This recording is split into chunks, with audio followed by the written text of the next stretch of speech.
welcome to this week's episode of Stream Squad. So if it's your first time tuning in, I'm Angela, and we're switching things up a little bit this week. Dan is now behind the camera. I am still here. Whitney's back. Hi, it's been a little bit. It's been a little while, hasn't it? I don't even remember the last Stream Squad I was on. I think it was around Christmas. Oh, wow, yeah, that's been some time. Whitney, introduce yourself. Tell us what you do here at Switcher. Oh, God. Yeah, so I'm Whitney. I am the marketing manager / chief operating officer. I make sure we run a tight ship around here, basically. That's pretty much what I do. But, awesome. Yeah, so today's Valentine's Day. Happy Valentine's Day, you guys. Yeah. And in celebration of Valentine's Day, we have a very special user video from our friends at the Clearwater Marine Aquarium. They streamed a live underwater wedding today. So, yeah, let me get this going so everybody can Hot see off the presses. Yeah, I mean, how cool to celebrate your marriage on Valentine's Day, but also underwater and streamed live for anyone in the world to see. That's hilarious. I like that and they had the awesome. little cards for the I do. It's so great. Clearwater is one of my favorites. They do videos of cute animals and stuff all the time too. So if you aren't watching their videos, you should. Clearwater Marine Aquarium. They're home of Winter the dolphin with the prosthetic tail and all of that. So they're really great. They put out a lot of great content. But this was one that takes the cake. I wonder if there's a fun story behind it, because I know a lot of people have wanted to get married on Valentine's Day or a holiday and they're afraid of the cliche. So I'm wondering if they thought, let's do Valentine's Day and... Yeah, well, I know that one of the people in the couple is a volunteer at the aquarium, and so the aquarium is really near and dear to their hearts, and so getting married at the aquarium was really important to them. But yeah, I'm interested to know about doing it on Valentine's Day. So yeah. Awesome. Shall we hop right into it? Talk about some industry news, hot off the press stuffs. Yeah, so we've got very exciting news. If you guys haven't seen our blog post, Switcher Studio actually made Google Startups Grind Top 50. So a little bit of what that means. The Startup Grind event, it's in Redwood, California, and it takes a bunch of pre-seed and seed stage companies, lets them do all kinds of speaking events, meet other companies, and just learn more things to help them further their business. You guys might have seen us post about our local chapter, 1804. They are actually there as well, and they're the ones who let us know about this event. So we're definitely excited to have made it. There, of course, are 50 companies. There are over 115 countries and 400 cities represented that are in that top 50. There are also additional companies that have also come just to meet the top 50. So it's a great event. We're going to have some images and additional information on our Instagram and Twitter pages very shortly. Nick is currently there, so if you guys are at the Startup Grind event, look for Nick, say hi, but we are definitely happy to be in the top 50. It's a really great opportunity. He gets a chance to speak in front of some investors, and I think it'll be really cool. He hasn't had a lot of time to check in with us, so he sent us some pictures in lieu of any information that he's got. So, yeah. Yeah, and you guys can, we'll put a link to our blog post in the comments so you guys can read up more about, the process of getting into, the top 50 of Startup Grind and exactly what's going on there. Yeah. In other big news in the live streaming industry, Viacom has purchased VidCon. So this happened last week. VidCon is an annual conference that's been going on for 7 or 8 years, founded by Hank Green and John Green, the Vlog brothers on YouTube. So they sold to Viacom, and I think it's got everyone a little worried about what's going to happen. Viacom's a really big company, and taking an event that has been, really special to smaller online communities and making that a part of a larger corporation, I think can be worrisome sometimes. But Hank Green put out a really great video talking about, why they chose Viacom over other companies that submitted proposals and all of this to help them grow. And so I think we've got some footage from that video to kind of talk through what Hank's thought process was. 30 seconds or so, so not too much, but yeah, we'll be right back after this message from Hank Green. Yeah. They brought ideas to VidCon for how to make the event better that were really based in an understanding that first and foremost, events are about community. And we didn't get that with every group of people we talked to. One of the things VidCon was looking for when talking to potential partners was if they identified the actually valuable things about our team and our company. And it was clear that Viacom's events people were like super excited and impressed by the VidCon team's understanding of this community, like the depth of that understanding and their passion for it. So personally, I'm not super worried about the direction that VidCon will go under Viacom's leadership. Hank certainly isn't, and so I think that is a major vote of confidence. I'm interested to see how Viacom helps grow the conference. We'll be in attendance again this year, so if you're going to be at VidCon, definitely hit us up. And you can watch the full video from Hank on his personal YouTube channel, so it's youtube.com/Hank's channel, and you can watch the full thing there.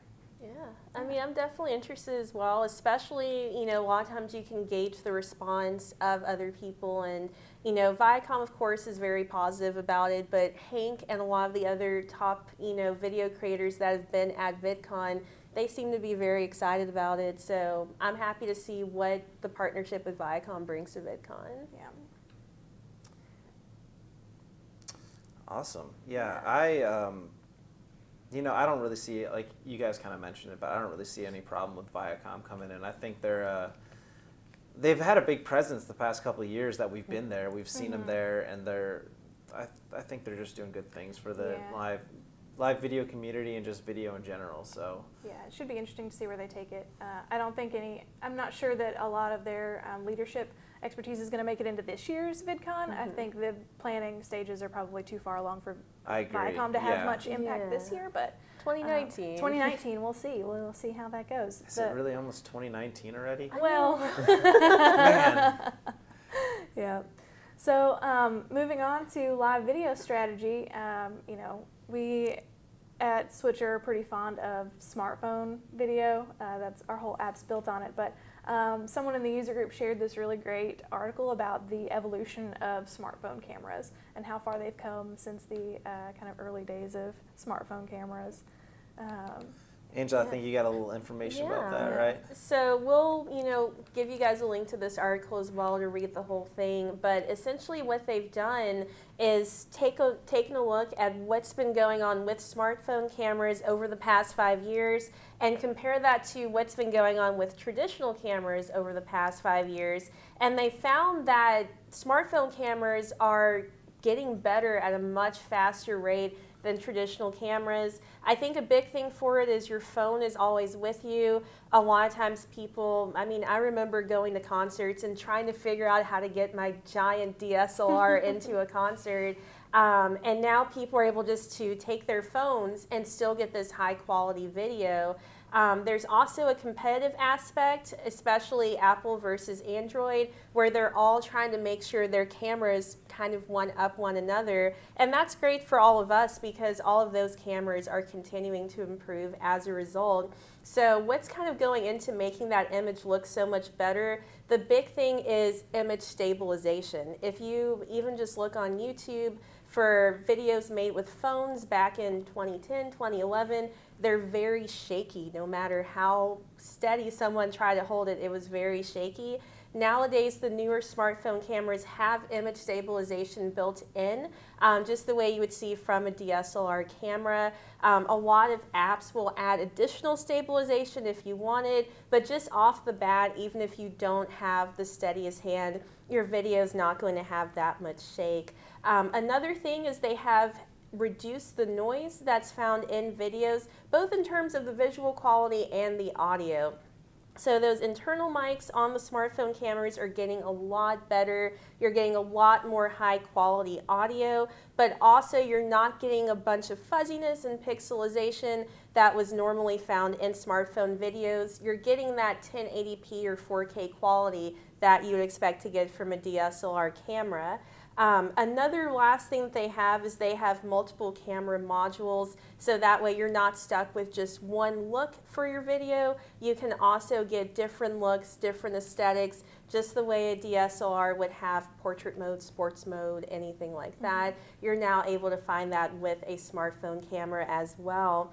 And what we always recommend is if you guys are looking to get a good smartphone camera, I always recommend 2016 and on. To me, that was really when the push was made by Apple and Android to get that DSLR look. So any phones from that era and on, I think are great. I use my iPhone 7 for pretty much everything at this point. I think too, when you look at the progression of smartphone cameras versus DSLR cameras, is that DSLRs are a really big investment. So you're spending a lot of money up front, and so people aren't really upgrading often. And so the need to improve those on a continual basis isn't there the way it is with a smartphone. Like, you're replacing your phone every 1 to 2 years. And so you have more chances to increase the quality as iterations of the phone come out. So I think the camera industry is really going to have to look to the phone industry to decide, what kind That's interesting. what can we do to be competitive with smartphones? Because at this point, I haven't owned a digital camera or a DSLR in 6 years because my phone is sufficient for what I do. I think too, bring this kind of full circle with the live video aspect or the live thing. Sure, these DSLR cameras are getting really, really good and really good quality, but you're not able to stream at that because nobody has the bandwidth to watch 4K video streaming, or at least most people don't, at least not yet. So, on Facebook, we're limited to 720p. So any smartphone can do that, no problem. So that's why it makes it good. And if you think about it too, where these pictures that people are taking are mainly going to Instagram or Facebook or things like that. And those pictures are... everyone's looking at them on a small screen to begin with. And you're filtering the heck out of them. And you're filtering them. So, it's interesting just kind of seeing that switch. And, yeah, it's been really interesting to see that progress. Yeah. And it's nice to see that cameras go in the right direction, too, or as far as these smartphones. Yeah. I've said it many times, many times just in general, and many times on the stream, that I feel like the thing I use my phone for the least is making phone calls. Yep. I use it more for, doing video and pictures and photos. all that kind of stuff. All I do with my phone. I'm happy to see improvements happening on a regular basis. I'm not mad about it. Yeah, I know for me, just last fall, I had, 2 close friends who eloped, and it was so close they didn't have time to really get a photographer. And I just used my iPhone 7, took a bunch of pictures, made some edits on my phone, and they couldn't believe it was with it because their thought was the grainy old school pictures, and they've, not in my words, but they've got gorgeous pictures. So they're definitely happy. I'm happy I was able to do that, but it really goes to show how even the photography industry could be changing in the future. Yeah. Awesome. Yeah. I know we have one other piece, kind of a bonus live video strategy, right? Yeah, so, not only do we, harness our phones to do live video, but, we're constantly using our phones to communicate with one another on social media. And so one of the things we kind of wanted to talk about with live video strategy is engaging with the people that you're talking to when you go live. How are you speaking to your audience, and how are you engaging with the comment section of your videos? Speaking of, do we have any comments? Should we check in on that? We'll check in a little bit. Yeah. But I think kind of the reason we're bringing this up, and we'll get to this a little bit later, but we did just implement a new... We have a new Facebook comments feature. Facebook comment section. So coming very soon. Or I guess it's out now. It's out now. Yeah, you can use it right now, which is awesome. So we previously had comments in the app, but now you can also see all the reactions and stuff. Which is nice. So you can see how many likes and hearts and wow faces that you can get in your live streams. Oh yeah, the ha-has are great. Don't want to see too many of those angry faces though, right? Yeah. No. But as far as engaging with people in the comments, we see a lot of people asking well, I can't type into Switcher to respond to my audience, and I kind of want to say, well, you should really be addressing them on camera. So when people are asking questions, going in and picking out the ones that make sense to answer on camera, and then going back after the stream to address the ones that you weren't able to make it to, that you weren't able to get to. So, it's really important to pay attention to who your audience is, and making sure that you kind of are paying attention to what their concerns and questions and interests are, so you can kind of shape your live video strategy around your audience. Yeah, I just put an article Nick wrote. This is a while ago, but the tips in there are all still very, very relevant. I think this is a good time also to maybe talk about something a little bit different, but where you send your video, where we get that question a lot of, hey, can I send my stream to multiple places where it's YouTube and Facebook?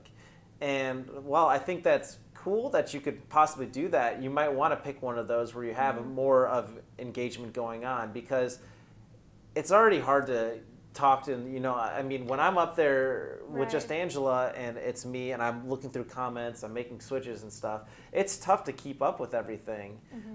Could you imagine having to do that on Facebook and YouTube at the same time? Or even Facebook doing a page and a group and your personal page and those kind of, like, maintaining your audience across a lot of pages can be difficult when you're trying to maintain a relationship with your audience through the comments. And so I personally like just streaming to the Switcher page and then re-uploading to YouTube.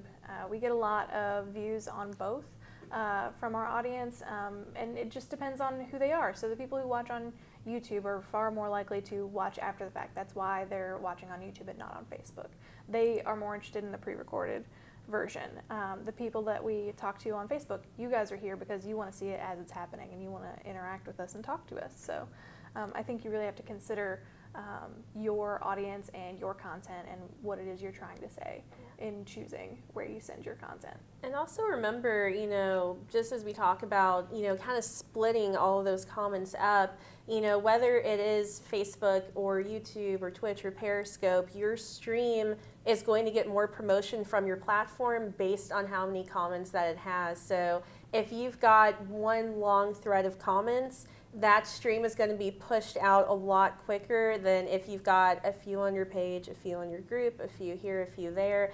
And also, from what I've seen from streams I've watched, and also what I've experienced when actually doing a live video, is the more engagement you've already got going on, the more people are likely to comment. So if you've split that up, you're also lowering that engagement rate, lowering the chances of someone commenting.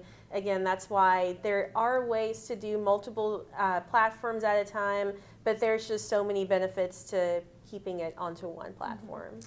Yeah, I think another thing to maybe talk about is people think that, or people get that a stigma, I guess, that you need to respond right away. It's like, it's okay, the comments can come in and you can let them go for a little bit and then talk to them after the fact. Yeah, you don't have to address them immediately. You have a flow to the content you want to talk about. And so, you don't have to interrupt what you're saying in order to address a comment right away, but, you can plan in little sections of time to talk back to your users and to respond to their comments and things like that. It doesn't have to be, a constant stream, because if you did that, it would kind of break up the flow of your originally intended content. Right. So. How about right now for a time? Yeah, now seems like a great time. What now do we seems have? like a great time? Yeah. Well, Facebook's doing the weird thing where it's giving me bunches of, it's been doing it lately, where it gives you bunches of comments all at once instead of uploading them all as they come. I see Mark in there saying, hey, hello, hey, Mark. From out in Seattle. Jeremiah's in here. Dominic, I see saying he's a little late but still watching. Love seeing everyone in here. Jeremiah did have a question asking what specs are you using right now. So we're using the HD settings for Facebook if you create the event in the app. And so you're seeing the full 720p. And I think we've got, 4 or 5 devices connected is what we have right now. All sorts of different devices. There's a iPhone 6s, 7 Plus. There's a 6 That's Plus. a 6 Plus. iPad Mini. iPad Air here over my shoulder. So yeah, all sorts of stuff. All the devices. Awesome. That's really good information. Shall we move on? Yeah, let's move on. So next up, we talk a little bit about stuff we've seen in the user group. So we posted about the Facebook chat integration. You still get your comments like you did in the previous version, but now you also get the reaction counter, so that's really exciting. That's available in the app now. And then another thing, so last week we talked about the Osmo Mobile 2. It's out, and we previously said that we needed the new SDK for that to work. And we haven't been able to test it ourselves, but we have users in the user group saying that they have received their Osmo Mobile 2s and they are working. So we can't say for certain that they will work across the board, but feedback from users in the group say that it is currently working. So we're still waiting on the SDK on this one, and we'll have an official integration with the Osmo Mobile 2 as soon as we get that. But right now, it appears to be working with the SDK from the Osmo Mobile 1. I think this sounds like a good excuse to buy an Osmo Mobile 2. It does sound like a really good excuse for us to purchase one. We're building up a gear list of some wish list items. Right, I think that's on it. Yeah. And back to the Facebook chat integration, one thing I do want to bring up, I think we have a picture of it that we can. Yeah, we pop do. onto Let me the go ahead screen. and set up a picture-in-picture of what Yeah. this. Unfortunately, I can't do that right now, or I can't. What's the word I'm looking for? I can't show you like what I'm doing here in Switcher, because this is only this will only show up your comments if you create the Switcher event inside of the app. So we schedule our live videos in advance for the show, which is another whole topic about we've covered it, scheduling versus not, and all of that. And that, I guess, is one of the pros to not scheduling, is you get your comments inside of Switcher. Yeah. But what I've got my computer here sitting next to me watching the stream and making sure everything looks good. But Matt and Ernesto did a really nice job of showing you how many likes and different reactions you've gotten, and then show you a little more robust the outline, so you can see the separation between people's comments, and it's just a really well done little addition that I wasn't expecting. Yeah. And one thing to keep in mind, because I have had this comment twice of users just wanting to confirm that what they were thinking was correct. You guys might see on that snapshot of the live comments how Nick has commented twice on there, and it just shows his name and then the comments right after another. So that's the way it will show for someone who leaves multiple comments in a row. Even if they've left 4 or 5 comments in a row, it'll show like that. So, you're not missing any names or anything like that. It'll just actually group it based on how they come in. Mm-hmm. So back to the Osmo Mobile 2. Yep. Dominic was just saying that someone was talking about the pan and tilt working, but not the zoom, which would be really interesting, because I don't think the Osmo really has a zoom. The Osmo the Mobile. zoom is really more within Switcher. With that would be within Switcher. So I don't know. It might be something where maybe their SDK is making it so we can't zoom. That's true. I don't know. Yeah, we don't know We'll yet. have to look into it. We'll have to get one for ourselves and test it out and see what we can figure out. Oh darn! Have to get more Have gear. to get one. Oh no. And for anyone who already has one and has been, checking it out, definitely let us know what's working, anything that might be a weird little hiccup with it. That helps us out to then talk to DJI and let them know what's been observed by our users. So I guess a little background on that. That's one of the questions that we got in the user group. Angela, you might want to just hit on the user group a little bit, how people could possibly get in if they want to join, or a little bit about this. So the user group's open to everyone, whether you're just thinking about using Switcher, whether you're on a trial, or whether you're already a subscriber. There are 3 ways to find the group. The first way is, if you're watching this on our Switcher Studio Facebook page right now, click on groups using the menu on the left-hand side, and it'll take you directly to our page. The other 2 ways, you can type in Switcher Studio Enthusiasts, do a search for that, and it's the top result.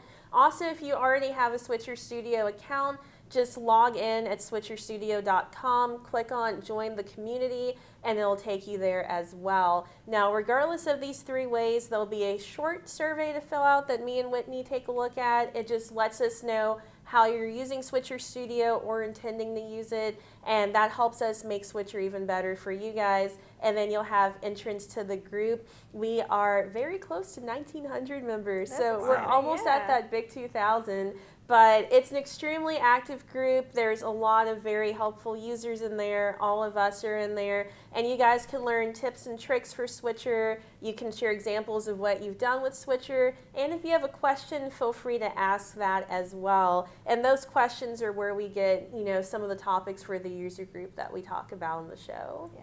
And in the user group, if you join, we also host a weekly webinar for new users to Switcher. So if you have questions and you're new and you're not really sure, how to use Switcher or what the features are and that kind of thing, you can go to the events tab in the user group and you'll see the weekly webinar there. And you can tune in and ask questions. Dan and Angela host that.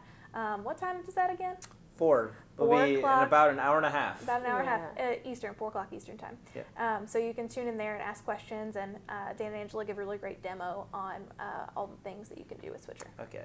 Breaking news on the Osmo Mobile 2. Oh, Or okay. not super breaking, but What do we know? just a little more information on it. Paul just hopped in the comments here and was saying that the Zoom works fine in Switcher, but I guess the new Osmo Mobile 2, this is something I didn't know, has like a slider on the side for Zoom yes.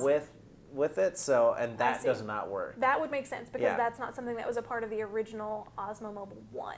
So that's one of those features that we won't be able to integrate with until we get the new SDK from DJI. That would make sense. Yes, that makes I perfect understand sense. the Zoom question now. Excellent. Yeah, More context. I was so confused the other day when someone was like, "Why doesn't the Zoom never work?" Okay, Got it. Makes a lot of sense. Yep. So, but yeah, I encourage you guys to join the user group. We've got a lot of people in there that are sharing great insight like that. Yeah, So, a lot of it's these a great people I'm place to seeing be. commenting here, who I've mentioned so far are people in that user group. One more I see, Hot Rock says Hot Rock, what's up? Phoenix checking in. He's another awesome one of our power users. Yep. I think his show's tonight too. Oh, is it on Wednesdays too? Yeah. Yeah, Wednesday's a popular time for live streams. It really is. So. Maybe that's a topic for next week or something. Which days to do your live streams Yeah. on? Don't do Wednesdays at 2 p.m. Eastern because we got that. don't That's we have ours. it. It's ours. Excellent. Yeah, so I guess jumping right back into it, Yeah. we have a pretty cool Made with Switcher video. So we have a group based out of the UK that did some really cool interviews and video at an Arena Cross event. And we thought that was pretty cool, so we thought we would share that with you all. Let me go ahead and set this picture up so people can see it. Yeah. I'll just kind of skip through it as we're going. But yeah, I really liked just this video. Nick found this and sent it to us, and this is one of those cool thoughts I think for Switcher where it might not be like the main thing that's going on, but just show you some behind the scenes of what's going on. Yeah, this for anyone who doesn't know, Arena Cross is just indoor motocross, so that's what you guys are seeing right now.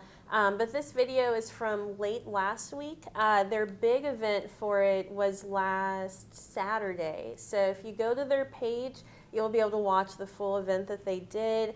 And their Facebook page is The Star Sheffield, and we'll be able to post a link Yeah, we'll put a to link in their there. page in there for you. Absolutely, yeah. I will do that right now. Yeah, I love showing content from people who are using it for, like, a lot of people tend to think of live videos being events based, and I think there's a lot that can be said about doing video around an event that is not necessarily the event. So, behind the scenes like these people did, I think those kinds of pieces of content are really interesting.